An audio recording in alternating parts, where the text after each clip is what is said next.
Hello everyone, આપણે last લેક્ચરની અંદર પણ સ્વાધ્યાયના 14.1 અને 14.2 છે એની અંદર એમસીક્યુની ચર્ચાઓ કરેલી. આજે પણ ફરી એકવાર આપણે સ્વાધ્યાયના 14.3 દાખલો અને અત્યારે 14.4 દાખલો છે એ એમસીક્યુ સ્વરૂપે છે, તો એની આપણે ચર્ચા કરીએ. લાસ્ટ લેક્ચરમાં પણ મેં તમને કીધું હતું કે જ્યારે પણ એમસીક્યુની ચર્ચાઓ થતી હોય ત્યારે હંમેશા કન્સેપ્ટ આપણા પાસે ક્લિયર કટ હોવા જોઈએ. આજે પણ આપણે એ જ પ્રકારની ચર્ચાઓ કરીશું. આપેલ જે એમસીક્યુઝ છે એ એમસીક્યુઝની અંદર કેવી રીતે આપણે એને સોલ્વ કરી શકાય, તો કન્સેપ્ટ બેઝ જ હોય. સો કન્સેપ્ટનો ઉપયોગ કરીને આપણે એ સોલ્વ કરીએ. સૌપ્રથમ સ્વાધ્યાયનો 14.3 છે એ દાખલો કે કાર્બન, સિલિકોન અને જર્મેનિયમ દરેક 4 ઇલેક્ટ્રોન હોય છે. તેમને અનુક્રમે ઇજી, અહીં ઇજીનો મતલબ એનર્જી ગેપ કાર્બન માટે છે, એનર્જી ગેપ સિલિકોનની આપેલી અને એનર્જી ગેપ જર્મેનિયમ જેટલા અહીં તમે જોઈ શકો છો ઉર્જા બેન્ડ ગેપ પણ આપણે કહીએ છીએ. એનર્જી ગેપ વડે છૂટા પાડતા વેલેન્સ અને કન્ડક્શન બેન્ડ વડે દર્શાવવામાં આવે છે. નીચેનામાંથી કયું વિધાન સત્ય છે? હવે આપણે જાણીએ છીએ કે જે કાર્બન છે તેના માટે એનર્જી ગેપ ઇજીસી આપેલું છે. અહીં ઇજી એસઆઈ એટલે સિલિકોન માટે અને જે જીઈ એટલે કે જર્મેનિયમની એનર્જી ગેપ. એનર્જી ગેપનો મતલબ શું કરતા આપણે કે નીચેનો ભાગ આપણા પાસે વેલેન્સ બેન્ડ હોય અને ઉપરની વાત કરીએ તો એ કન્ડક્શન બેન્ડ હોય. એટલે આપણે કહીએ છીએ કે વેલેન્સ બેન્ડમાં પણ ઉર્જા સ્તરો હોય છે અને કન્ડક્શન બેન્ડમાં પણ ઉર્જા સ્તરો હોય છે, પરંતુ વચ્ચેનો વિસ્તાર વેલેન્સ બેન્ડ અને કન્ડક્શન બેન્ડની વચ્ચે જે વિસ્તાર કે જેમાં ઉર્જા સ્તરો હોતા નથી એવો જે વિસ્તાર એને આપણે ફોર્બિડન ગેપ બી કહેતા હતા, એને એનર્જી ગેપ પણ કહી શકાય, એને ઉર્જા બેન્ડ ગેપ પણ બોલી શકાય છે. તો આપણે અહીં જોઈ શકાય છે કે કાર્બન આપેલું છે, સિલિકોન આપેલું છે અને જર્મેનિયમ. હવે આપણને એ પણ ખબર છે કે જો આપણે લખીએ, ધારો કે કાર્બન માટે લખીએ તો કાર્બન માટે જો લખીશું તો ઇજીસી ઇઝ ઇક્વલ ટુ લગભગ આપણા પાસે 5.4 ઇલેક્ટ્રોન વોલ્ટ છે. જો સિલિકોન માટે લખીએ, સિલિકોન માટે લખીશું તો એનર્જી ગેપ જે છે ઇજી એસઆઈ લખીએ તો એ 1.1 ઇલેક્ટ્રોન વોલ્ટ હોય છે અને જર્મેનિયમ માટે લખીએ તો EG GE is equal to 0.7 electron volt છે. હવે આપણે એ પણ જાણીએ છીએ કે જેની એનર્જી ગેપ ઓછી હશે ત્યાં વેલેન્સ બેન્ડમાંથી ઇલેક્ટ્રોન બેન્ડનું ઇલેક્ટ્રોનનું જે વેલેન્સ કન્ડક્શન બેન્ડમાં જે જવાની જે ઘટના છે તે બહુ ઝડપથી થશે, વહેલી થશે. અને જો એ એનર્જી ગેપ મોટી હશે, આપણે જાણીએ છીએ કે જ્યારે ધાતુની જો વાત કરતા હોય તો એ એકબીજા ઉપર ઓવરલેપ થયેલા હોય. એટલે આપણા પાસે જે અહીં કન્ડિશન્સ આપેલી છે એ કન્ડિશન્સ બધી જોવા કરતાં જો આપણે ધારો કે નોલેજ હોય કે કાર્બન માટે ઇજીસી કેટલા છે તો લગભગ 5.4 ઇલેક્ટ્રોન વોલ્ટ, સિલિકોન માટે કેટલું છે તો 1.1 ઇલેક્ટ્રોન વોલ્ટ અને જર્મેનિયમ માટે જો ઉર્જા બેન્ડ ગેપ લખીએ તો એ 0.7 ઇલેક્ટ્રોન વોલ્ટ છે.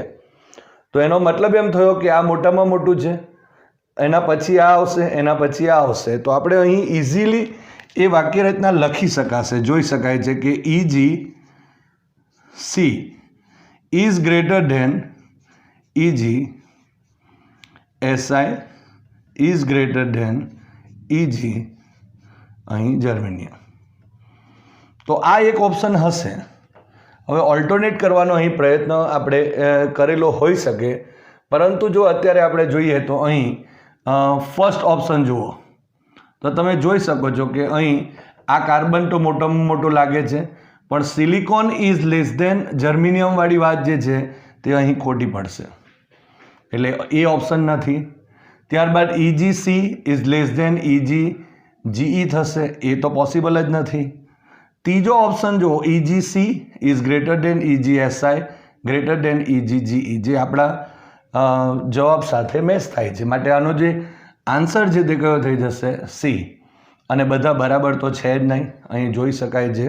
માટે અહીં જો આપણે કહીએ તો આન્સર ઇઝ અહીંયા શું મળશે? C થયું. તો આ રીતે આપણે અહીં જે MCQ છે, અત્યારે જે એક્ઝામ્પલ એ MCQ સ્વરૂપે આપેલા છે, તો એને આપણે સોલ્વ કરી શકાય. હવે સ્વાધ્યાયનો 14.4 જે દાખલો છે તેની પણ ચર્ચા કરીએ. હવે બાઇસિંગ કર્યા વગરના PN જંક્શનમાં હોલ એ P વિસ્તારમાંથી N વિસ્તારમાં વિસ્તરણ અથવા ડિફ્યુઝ પામે છે, કારણ કે હવે કારણ કે અહીં કારણ શું આવી શકે? આ ચારમાંથી કોઈ એક કારણ. મેં ફરી એકવાર કહું છું કે જ્યારે પણ તમે MCQ સોલ્વ કરતા હોય ત્યારે ઓપ્શન્સને જોવા કરતાં એ જે સવાલ છે એના ઉપર આધારિત કઈ બાબતો છે અથવા કયો કન્સેપ્ટ અહીં આવી શકે એ જો તમને ખબર હશે તો જવાબ મેળવવામાં ઘણી બધી સરળતાઓ મળશે. દાખલા તરીકે અહીં જો આપણે કહીએ તો PN જંક્શનમાં જ્યારે બાઇસિંગ કરેલું નહીં હોય, બાઇસિંગ ઇટ મીન્સ આપણે ફોરવર્ડ બાયસ અને રિવર્સ બાયસમાં ન જોડેલા હોય ત્યાંની વાત છે, ત્યારે P વિસ્તારમાંથી N વિસ્તારમાં જે હોલ છે તે વિસ્તરણ પામે છે. તો આ તો આપણે દાખલો એક્સરસાઇઝ જોઈ જ લઈએ છીએ, પણ એના પરથી N પ્રકારનું પણ આવી શકે, એની પણ આપણે થોડી ચર્ચા કરીશું. પણ એનો કન્સેપ્ટ શું રહેશે? હવે આપણે PN જંક્શન બન્યા. હવે PN જંક્શનની અંદર આપણે વાત કરી કે એક આપણા પાસે કોઈ એક અર્ધવાહક છે, એનું પાતળું સ્તર છે, એના અમુક ભાગની અંદર આપણે શું કરીએ છીએ કે પેન્ટાવેલન અશુદ્ધિ ઉમેરી દઈએ છીએ અને બીજા અડધા ભાગની અંદર આપણે ટ્રાયવેલન અશુદ્ધિ ઉમેરી દઈએ છીએ. હવે આ જે શુદ્ધ અર્ધવાહક છે એમાં આ બે પ્રકારની અશુદ્ધિ ઉમેરીએ એટલે એક ભાગની અંદર N પ્રકાર, જ્યાં પેન્ટાવેલન હશે ત્યાં N પ્રકાર અને જ્યાં ટ્રાયવેલન અશુદ્ધિ ઉમેરેલી હશે ત્યાં P પ્રકારના અર્ધવાહકો બની જશે. હવે આપણે જાણીએ છીએ કે P પ્રકારની અંદર મેજોરિટી ચાર્જ કેરિયર એ હોલ છે અને N પ્રકારની અંદર મેજોરિટી ચાર્જ કેરિયર એવા ઇલેક્ટ્રોન્સ છે. એનો મતલબ શું થયો કે અત્યારે જો આપણે P પ્રકારના હોલની જ વાત કરીએ તો એનું ડિફ્યુઝન જ્યારે આપણે જાણીએ છીએ કે જ્યારે આપણે બાઇસિંગ ન આપેલું હોય ત્યારે આપણે કહીએ છીએ કે P પ્રકારના જે અર્ધવાહક છે એમાંથી હોલનું ડિફ્યુઝન N પ્રકારના અર્ધવાહકમાં થાય છે અને N પ્રકારના અર્ધવાહકમાંથી ઇલેક્ટ્રોનનું ડિફ્યુઝન એ P પ્રકારના અર્ધવાહકમાં થતું હોય છે. આપણે એ વાત જાણીએ છીએ. તો અહીં એ થવાનું મૂળ રીઝન શું? એનું મૂળ રીઝન એક જ કે P પ્રકારની અંદર જે હોલ છે એની જે સંખ્યા ઘનતા છે, એકમ કદ દીઠ જે સંખ્યા કહેવાય તે ઘણી મોટી હોય છે, જ્યારે એની કમ્પેરેટિવલી Nની અંદર હોલની સંખ્યા ઓછી હોય છે. કારણ કે ત્યાં N પ્રકારના અર્ધવાહક હશે એટલે એની અંદર તો શું થવાનું કે માઇનોરિટી ચાર્જ કેરિયર થવાના, અને એટલા માટે આપણે એમ કહી શકાય કે વધારે સંખ્યા ઘનતાવાળા જે આપણા પાસે ચાર્જ કેરિયર હશે ત્યાંથી એ ઓછી સંખ્યા ઘનતાવાળા ચાર્જ કેરિયર તરફ શું થશે? ગતિ કરશે. એટલે P તરફથી હોલ એ N તરફ શું કરે છે? ડિફ્યુઝ થાય છે. આપણે એવી વાતો કરેલી. માટે અહીં જો આપણે કહેવું હોય તો આપેલ જે ઓપ્શન્સ છે તેમાંથી આપણે હવે કહી શકાશે કે હોલ એ Pમાં વિસ્તારમાંથી N વિસ્તારમાં વિસ્તરણ એટલે કે ડિફ્યુઝ પામે છે. તો એનું રીઝન શું? તો N વિસ્તારમાં ઇલેક્ટ્રોન તેને આકર્ષે છે એટલા માટે નહીં, આપણે જાણીએ છીએ તેઓ સ્થિતિમાન તફાવતના કારણે જંક્શનમાં થઈને ગતિ કરે છે. આપણે જાણીએ છીએ કે સ્થિતિમાનનો તફાવત છે એના લીધે તો થતું જ નથી, પણ જોઈ શકાય છે અહીં કે જે P વિસ્તારમાં હોલની સંખ્યા ઘનતા એ N વિસ્તાર કરતાં વધુ હોય છે. એટલે આપણે જ્યારે આ વાતની ચર્ચા કરીએ ત્યારે આપણે જો અહીં લખવું હોય તો આ જે ઓપ્શન છે તેનો સાચો કહેવાશે, કારણ કે આ બે તો ખોટા છે, માટે ઉપરના બધા પણ જવાબમાં આવશે નહીં. માટે આ જે MCQ છે એ MCQનો જો આન્સર લખીએ આપણે તો આન્સર જો લખીશું તો એ અહીં C આવશે. P વિસ્તારમાં હોલની સંખ્યા ઘનતા N વિસ્તાર કરતાં વધુ હોય છે. હવે આના ઉપરથી આપણે બીજો પણ દાખલો બનાવી દેવાય. દાખલા તરીકે બાઇસિંગ કર્યા વગરના PN જંકશનમાં અહીં હોલની જગ્યાએ શું લખીશું? ઇલેક્ટ્રોન લખી દઈએ તો અહીં Pની જગ્યાએ શું આવી જશે? N વિસ્તારમાંથી અહીં Nની જગ્યાએ P વિસ્તારમાં વિસ્તરણ પામે છે. આપણે જાણીએ છીએ N થી P તરફ ઇલેક્ટ્રોન જાય છે. તો ત્યારે ઓપ્શન ધારો કે આ ટાઈપના જ રાખીએ, પણ અહીં Nની જગ્યાએ જો P લખી દઈએ અને અહીં હોલ લખી દેવું પડે, અને અહીં N વિસ્તારમાં હોલની જગ્યાએ શું આવશે? ઇલેક્ટ્રોનની સંખ્યા ઘનતા P વિસ્તાર કરતાં વધુ હોય છે. એટલે જો P પ્રકારના હોય તો આ આન્સર થયો, અને જો N પ્રકારના હશે તો આપણે શું લખવું પડશે કે N પ્રકારના અર્ધવાહક માટે માં ઇલેક્ટ્રોનની સંખ્યા ઘનતા Ne ઇઝ ગ્રેટર ધેન શું હશે?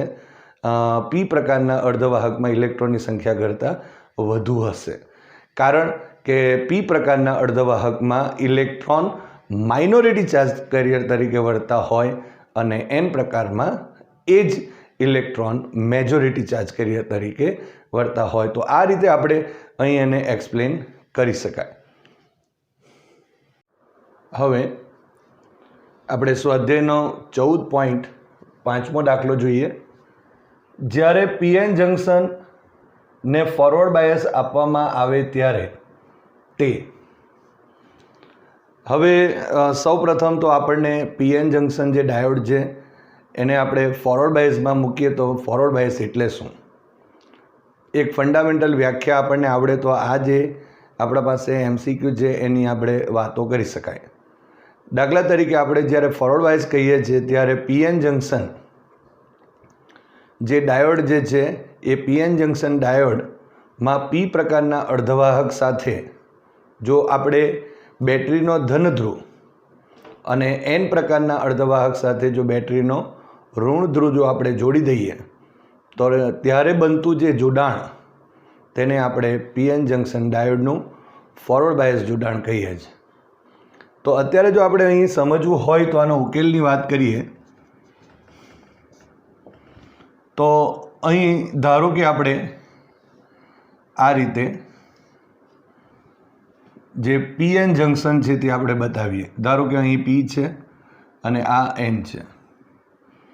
હવે આ જે P અને N છે તો આ એનું જંકશન પોઈન્ટ થયું. આપણે ફોરવર્ડ બાયસ કન્ડિશન જે છે, ફોરવર્ડ બાયસનું જે જોડાણ છે બહુ વિસ્તારથી ભણેલા છે, પણ માત્ર ને માત્ર અહીં કયો ઓપ્શન આવી શકે એના માટે જો થોડીક એક વાત કરીએ તો આપણે જાણીએ છીએ કે અહીં આ રીતે જો કહીએ તો આ ડેપ્લેશન અહીંયા સ્તર થશે અને એક ડેપ્લેશન વિસ્તાર પેદા થાય. અહીં આપણે એ પણ જાણીએ છીએ કે અહીં આ વિસ્તારની અંદર આપણે ઇલેક્ટ્રોનનું પ્રમાણ વધારે હોય, Nની અંદર હોલ માઇનોરિટી તરીકે હોય, અહીં હોલનું પ્રમાણ વધારે હોય આ રીતે, અને ઇલેક્ટ્રોનની માઇનોરિટી હોય આ રીતે. તો અહીં જો કહીએ તો આ પ્લસ, અહીં પ્લસ પ્લસ અને પ્લસ, આ તરફ માઇનસ માઇનસ માઇનસ અને માઇનસ. આખી પ્રોસેસ આપણે ભણેલા છે. તો આ જંકશન નજીકના જે વિસ્તારો છે એમાંથી આ જે આપણા પાસે જે પોઝિટિવ બતાવીએ છીએ તો અહીં એક પોઝિટિવ વિદ્યુત સ્થિતિમાન ક્રિએટ થશે અને અહીં એક નેગેટિવ વિદ્યુત સ્થિતિમાન, અને આ વિદ્યુત સ્થિતિમાનનો જે તફાવત છે એમાં વિદ્યુત ક્ષેત્રની દિશા આપણે આ તરફની આપણે પોઝિટિવ ટુ નેગેટિવ બતાવતા. એટલે અહીં જો આપણે કહીએ તો એક બેટરી જેવું વર્ક કરે છે, પરંતુ આને જ્યારે આપણે ફોરવર્ડ બાયસ સ્થિતિમાં મૂકીએ, એટલે કે ધારો કે અહીં આપણે એક ધાતુની ચીપ લગાવી દઈએ એ રીતે વાત કરેલી, અને આ રીતે પણ એક ધાતુનું જોડાણ કરી દઈએ અહીંયા, અને એને બેટરીના આ બે છેડાને હવે પી પ્રકારના અર્ધવાહકને બેટરીના ધન સાથે અને એન પ્રકારના અર્ધવાહકને બેટરીના આ જો ઋણ ધ્રુવ સાથે જોડી દઈએ તો અહીં આને આપણે VO કહેતા હતા અને અહીં જો આપણે કહીએ તો અહીં V લખતા હતા. તો ફોરવર્ડ બાયસ કન્ડિશનમાં શું થવાનું કે હવે અહીં જો આપણે કહીએ તો આ તરફથી આપણે અહીં પોઝિટિવ આપીએ છીએ અને અહીં નેગેટિવ આપેલો કહેવાય. માટે આના લીધે જે અહીં વિદ્યુત ક્ષેત્રની દિશા તે આ તરફની થશે. એનો મતલબ કે અહીંનું પોટેન્શિયલ અને આ જે પોટેન્શિયલ છે એ પોટેન્શિયલ એકબીજાની વિરુદ્ધ દિશામાં છે. એટલે આપણે એમ કહીએ કે જ્યારે PN જંક્શન ડાયોડને ફોરવર્ડ બાયસ સ્થિતિની અંદર જ્યારે જોડવામાં આવે, આ રીતે ફોરવર્ડ બાયસ સ્થિતિમાં જોડવામાં આવે ત્યારે જે અહીં પોટેન્શિયલ બેરિયર જે છે એટલે કે V0 જે છે તે અને આપણે બાહ્ય રીતે જે આપેલું જે પોટેન્શિયલ છે તે જે ફોરવર્ડ વોલ્ટેજ જેને આપણે કહી શકાય V એ બંને પરસ્પર કઈ દિશામાં હશે? વિરુદ્ધ દિશામાં હશે.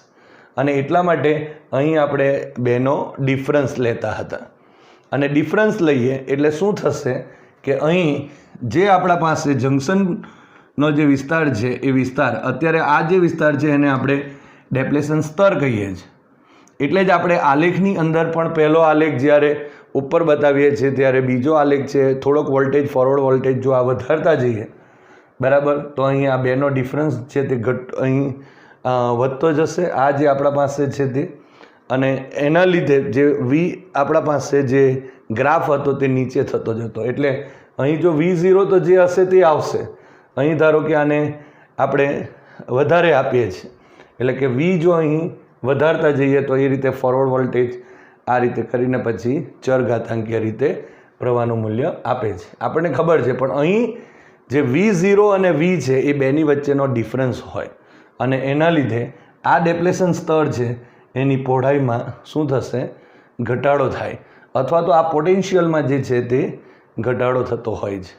એટલે આ રીતે આપણે જો કહીએ તો અહીં આપણા પાસે એવી વાત હોઈ શકે કે પોટેન્શિયલ બેરિયર જે છે એ બેરિયર અહીં ઘટે છે. એટલે સરળતાથી હવે હોલ Pમાંથી Nમાં જશે અને Nમાંના ઇલેક્ટ્રોન્સ આ રીતે Pમાં ડિફ્યુઝ થશે. આવી આપણે ચર્ચા કરેલી.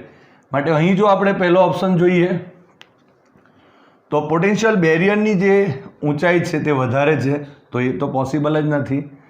બહુમતી વાહકોનો પ્રવાહ ઘટાડીને શૂન્ય કરી શકાય એ પણ પોસિબલ નથી. કારણ કે અહીં ઇલેક્ટ્રોનની જો વાત કરવી હોય તો એટલી થઈ શકે નહીં. અહીં પોટેન્શિયલ બેરિયરની જે હાઇટ છે એ ઘટે છે. તો આ જે છે એ ઓપ્શન આપણો સાચો કહેવાશે. ઉપરનામાંથી એક પણ નહીં એવું નથી, આ છે જ આપણી પાસે C. માટે અહીં જો આપણે કહેવું હોય તો આન્સર કયો થયો? તો આન્સર ઇઝ અહીં C થશે. તો આ રીતે આપણે અહીં જો કહીએ તો આ જે PN જંક્શનને ફોરવર્ડ બાયસ આપવામાં આવે ત્યારે શું થાય તેની ચર્ચા કરી શકાય. આવા જ પોઈન્ટો આપણે રિવર્સ બાયસ માટે બી આપી શકાય. કારણ કે રિવર્સ બાયસની જ્યારે ચર્ચા કરતા આપણે યાદ કરીએ તો રિવર્સ બાયસમાં શું થતું હતું કે P પ્રકારના અર્ધવાહકને જો આપણે બેટરીના ઋણ સાથે અહીંયા મૂકી દઈએ અને ઓલ્ટરનેટ કરી દેવું પડે. એટલે આની સાથે જો ઋણ હોય અને N પ્રકાર સાથે જો આપણે પોઝિટિવ મૂકીએ તો રિવર્સ બાયસ કન્ડિશનમાં આવી જશે. અને જો રિવર્સ બાયસ કન્ડિશનમાં હશે ત્યારે આ જે આપણા પાસે જે બેરિયર વોલ્ટેજ છે તે VO અને આ જે વોલ્ટેજ છે તે બંને એક જ દિશામાં હોય. અને એટલા માટે આપણે કહેતા કે પોટેન્શિયલ બેરિયર જે છે તે એકદમ વધી જાય. એટલે કે ઉપરનો જે જવાબ છે ત્યારે તે આવશે જ્યારે રિવર્સ બાયસની કન્ડિશન. એટલે પોટેન્શિયલ બેરિયરમાં વધારો થાય VO પ્લસ V આપણે લખતા અને એ પોટેન્શિયલ બેરિયર વધે અને એટલા માટે Pમાંથી હોલનું અને Nમાંથી ઇલેક્ટ્રોનનું ડિફ્યુઝન થતું નથી. પણ આપણે જાણીએ છીએ કે અહીં માઇનોરિટી ચાર્જ કેરિયરના લીધે શું થતું હોય? વિદ્યુત પ્રવાહનું વહન થતું હોય. કારણ કે વિદ્યુત ક્ષેત્ર એ રીતે પેદા થશે. ધારો કે અહીં જો વિચારીએ તો અત્યારે વિદ્યુત ક્ષેત્ર આના લીધે આમ છે બરાબર, ફોરવર્ડ બાયસ છે એટલે, અને આનું જે વિદ્યુત ક્ષેત્ર આમ છે તો બે વિદ્યુત ક્ષેત્રનો પણ ડિફરન્સ થયો એટલે ઘટવાનો જ છે. અહીંયા પહેલાંમાં શું થશે? રિવર્સ બાયસમાં હશે ત્યારે તો VOની દિશા પણ આમ જ છે અને અહીંયા પોઝિટિવ થશે, અહીંયા નેગેટિવ થશે. માટે વિદ્યુત ક્ષેત્ર એ આ રીતે જ બનશે. માટે અહીંના જે હોલ્સ છે તે આ તરફ નહીં આવી શકે અને અહીંયાના ઇલેક્ટ્રોન્સ છે તે આ તરફ નહીં આવી શકે, કારણ કે જે ક્ષેત્ર છે આ તરફ છે. માટે ક્ષેત્રમાં જો ઇલેક્ટ્રોને ગતિ કરવી હોય તો ક્ષેત્રની વિરુદ્ધ દિશામાં એને ફોર્સ લાગે, અને એટલા માટે આ તરફથી ઇલેક્ટ્રોનનું મોમેન્ટ પી તરફમાં થશે જ નહીં, કારણ કે જવા જ નહીં દેશે, એને પુશઅપ કરશે જ નહીં. એટલે આ રીતે પણ આપણે અહીં વાત કરી શકીએ. બીજી એક વાત જો આપણે કહીએ તો હોલ પણ આ તરફ નહીં જશે, બરાબર. પણ માઇનોરિટી જે ચાર્જ કેરિયર છે તેમાં ધારો કે આ ઇલેક્ટ્રોન્સ છે. હવે જ્યારે ફોરવર્ડ બાયસ કન્ડિશન હોય ત્યારે બંને વિદ્યુત ક્ષેત્રની આ દિશામાં અહીં ઇલેક્ટ્રોન્સ છે પેલા માઇનોરિટીવાળા, એટલે એના પર ફોર્સ આમ લાગશે, માટે એનું ડિફ્યુઝન થશે. અને આ બાજુ પોઝિટિવ તરીકે વર્તા હોલ છે આપણી પાસે, એટલે એનું ડિફ્યુઝન આમ થશે એનથી પી તરફ, અને એના લીધે પેલો જે માઇનોરિટી એકદમ માઇનોર વિદ્યુત પ્રવાહ મળે, જે માઇક્રો એમ્પિયર ક્રમનો હોય, આપણે એવી વાતો કરતા, બરાબર, જેને રિવર્સ સેચ્યુરેશન પ્રવાહ બી આપણે કહીએ છીએ. તો એ રીતે આપણને પ્રવાહ મળે છે, બરાબર. તો આ રીતે આપણે આને સમજાવી શકાય. ફરી એકવાર કહું છું કે કન્સેપ્ટ જ આપણે અહીં અગત્યના રહેશે, એના ઉપર જ આપણે ઘણી બધી વાતો કરી શકાય. ઓકે, હવે સ્વાધ્યાયનો 14.6 દાખલો જોઈએ. અડધો તરંગ રેક્ટિફાયરમાં ઇનપુટની આવૃત્તિ 50 હર્ટ્ઝ હોય છે અને આઉટપુટ આવૃત્તિ કેટલી હશે? આ જ ઇનપુટ આવૃત્તિ માટે પૂર્ણ તરંગ રેક્ટિફાયરની આઉટપુટ આવૃત્તિ કેટલી હશે? તો એનો ઉકેલ જોઈએ. ફરી આપણને અડધો તરંગ અને પૂર્ણ તરંગ રેક્ટિફાયર વિશે માહિતી હોવી જરૂરી છે. આપણે જોયું કે ડાયોડનો જ્યારે આપણે પીએન જંક્શન ડાયોડનો આપણે ઉપયોગ કીધો રેક્ટિફાયર માટે, ત્યારે આપણે રેક્ટિફિકેશન આપણે કીધું હતું કે જ્યારે એસી વોલ્ટેજ કે પ્રવાહ જે છે તેને ડીસી વોલ્ટેજ કે પ્રવાહની અંદર જે રૂપાંતરણ કરવા માટેની જે પ્રક્રિયા છે એને આપણે રેક્ટિફિકેશન કહીએ છીએ. અને રેક્ટિફાયર એટલે કે જે સાધન વડે આપણે એને કરીએ છીએ એસી વોલ્ટેજનું ડીસીમાં અથવા તો એસી સિગ્નલનું ડીસી સિગ્નલની અંદર, આપણે એવી ચર્ચા કરી હતી. હવે અડધો તરંગ રેક્ટિફાયર માટે શું હશે? તો એના માટે પહેલાં આકૃતિ એક દોરી દઈએ, એક બ્લોક ડાયાગ્રામ જેને કહેવાય તે આપણે જોઈએ. અહીં જો આપણે કહેવું હોય તો આ રીતે ધારો કે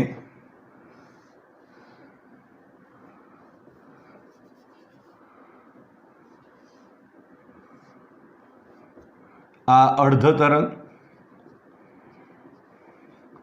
રેક્ટિફાયર છે, ઓકે,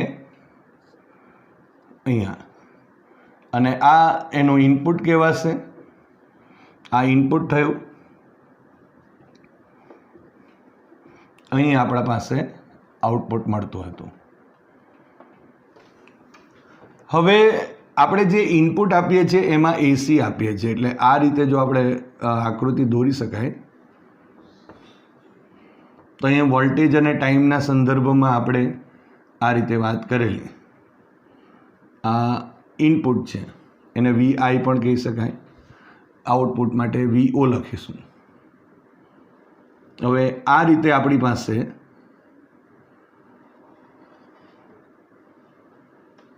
આમ હશે. હજુ આગળ લઈ જઈએ તો આટલા જે વિસ્તાર છે અહીં 0 લખી દઈએ તો આટલેથી આટલાની અંદર આપણે ટી લખતા હતા, ટી જેટલો છે. હવે એનો જે આઉટપુટ મળતો હતો તે આવો હતો. આ રીતે આકૃતિ દોરીએ ફરી એકવાર, અને વી આઉટપુટ નામ આપી દો. અહીં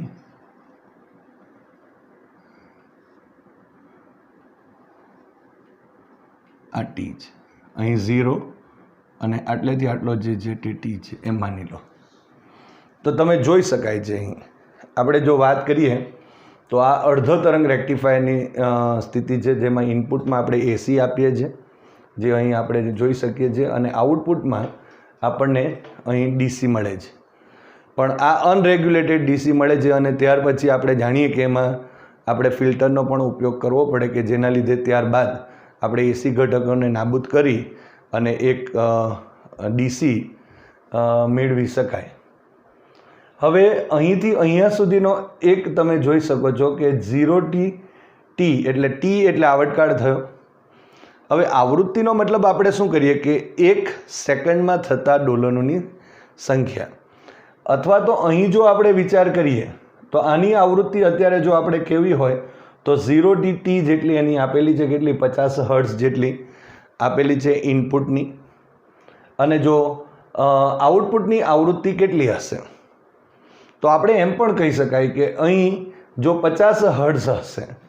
હવે આનું જે આઉટપુટ મળે છે એ આઉટપુટમાં જો આપણે કહીએ તો આ એક આખું સાયકલ થયું, આ એક આખા સિગ્નલમાં આટલેથી આટલા સુધીના એક સિગ્નલની અંદર અહીં જે ડોલનો થયા તે માત્ર કેટલા થયા?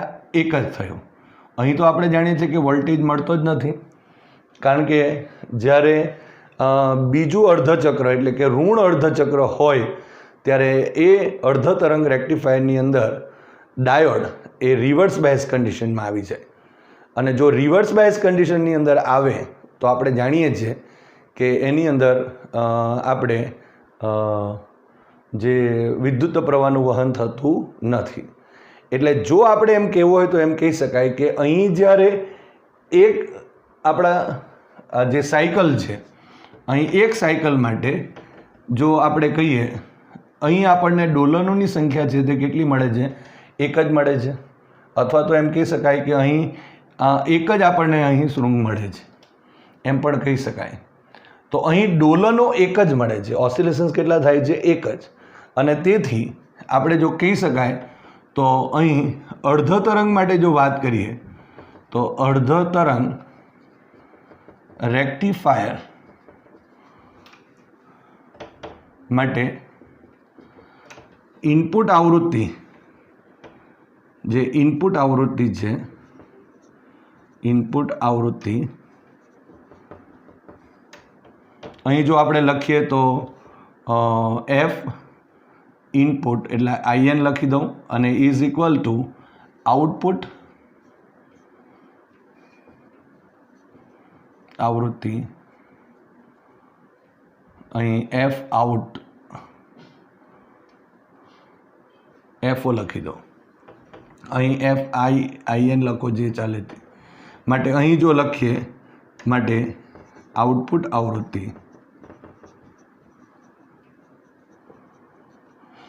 FO ઇઝ ઇક્વલ ટુ કેટલા થશે? 50 હર્ટ્ઝ થશે.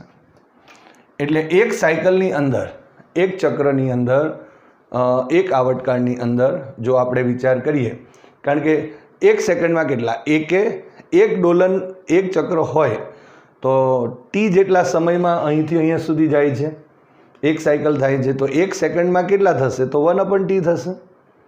હવે શું થવાનું કે જ્યારે પૂર્ણ તરંગ રેક્ટિફાયર હશે, આ રીતે અહીં લખી દઉં છું પૂર્ણ તરંગ રેક્ટિફાયર. તો પૂર્ણ તરંગ રેક્ટિફાયરની જ્યારે ચર્ચા કરીએ ત્યારે એની અંદર પણ અહીં ઇનપુટ અને આઉટપુટ લખી શકીએ.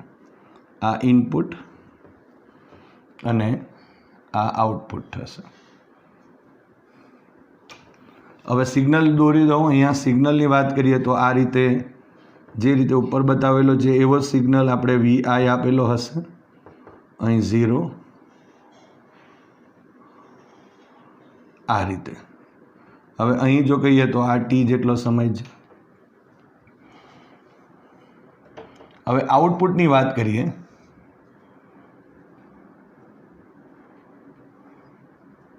તો VO કહેવાશે. પણ અહીં સિગ્નલ જે મળતા હતા તે આ રીતે મળતા હતા. અહીં T લખી દો, અહીં ટાઈમ T થશે,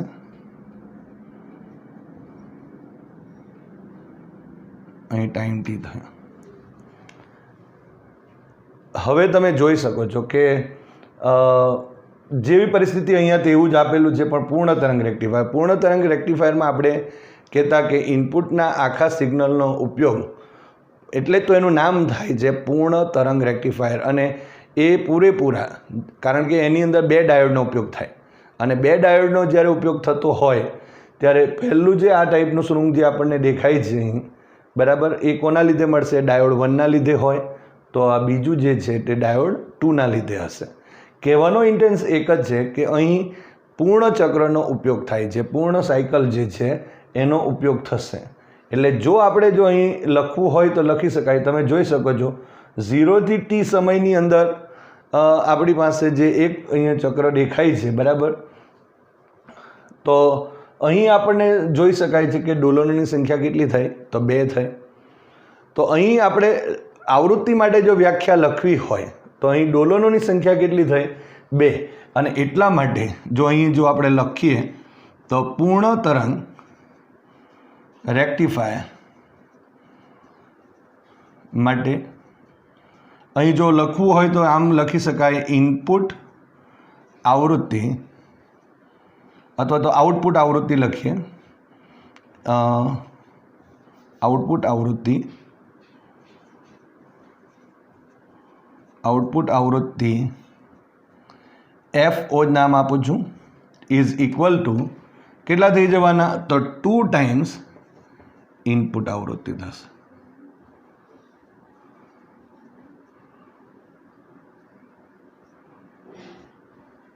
અને ઇનપુટ આવૃત્તિને આપણે અહીં FI વડે દર્શાવી શકાય અથવા તો IN. તો અહીં શું લખાશે? માટે FO is equal to 2 times FIN. So is equal to 2 into 50. સો અહીં FO is equal to 100 hertz થશે. તો આ રીતે આપણે અહીં આ જે એક્ઝામ્પલ છે એને ગણી શકીએ. ફરી એકવાર કહું છું કે જ્યારે પૂર્ણ તરંગ રેક્ટિફાયર હોય ત્યારે પૂર્ણ તરંગ રેક્ટિફાયરમાં જે ઇનપુટ જે સિગ્નલ છે એ જે એક સાયકલ જેટલો, એટલે કે 0 થી tની અંદર અહીં 2 ડોલનો થતા હોય, અને 2 ડોલનો થતા હોય એટલા માટે અહીં ઇનપુટ જે આવૃત્તિ છે એના કરતાં એની આવૃત્તિ કેવી થઈ જાય? ડબલ થઈ જશે. માટે અહીં F0 is equal to 100 hertz જેટલું થશે. તો આ રીતે આપણે જો કહેવું હોય તો કહી શકાય, બરાબર. તો સ્વાધ્યાયનો 14.6મો દાખલાની અંદર આપણા 2 જવાબ થયા. એક તો અર્ધ તરંગ માટે આઉટપુટ આવૃત્તિ FO is equal to 50 hertz, અને પૂર્ણ તરંગ રેક્ટિફાયર માટે આઉટપુટ આવૃત્તિ જે છે એ 100 હર્ટ્ઝ જેટલી થશે.